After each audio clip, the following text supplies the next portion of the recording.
Why did shading techniques change in art movements? Imagine looking at a painting from hundreds of years ago and then add a modern digital illustration. The difference in how light and shadow are used is striking. Shading techniques have evolved a lot over time, and understanding why can be quite fascinating. In traditional art, artists used shading to make flat surfaces look three-dimensional by mimicking how light hits objects.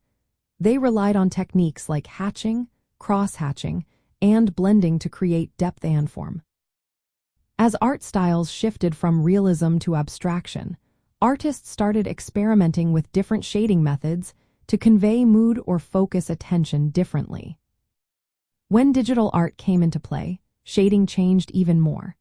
Early digital tools had limited resolution and simple brushes, so shading was often flat or basic.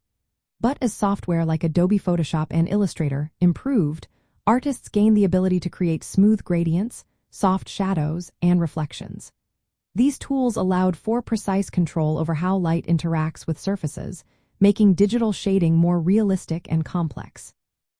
Hardware like drawing tablets also made it easier to paint subtle transitions of light and shadow directly onto the screen. Digital artists now use techniques like gradient mapping and soft brushes to blend shadows seamlessly. Layer blending modes help simulate different lighting effects, while custom brushes and textures add surface detail. Some digital programs even include three-dimensional lighting simulations that guide shading placement, making it easier to mimic real-world light behavior. These advancements mean artists can experiment with shading styles that go beyond just mimicking reality. They can create stylized effects like flat shading or cell shading, which are popular in cartoon and comic art, or aim for photorealism to produce highly detailed digital paintings. The reason shading techniques changed across art movements is tied to what artists wanted to express and the tools they had.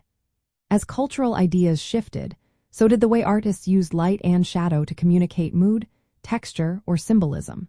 With digital art, technological progress continues to push these boundaries.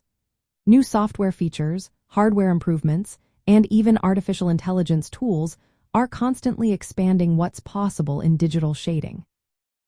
This ongoing evolution allows artists to explore new ways of representing light and form, making digital illustrations more dynamic and engaging than ever before.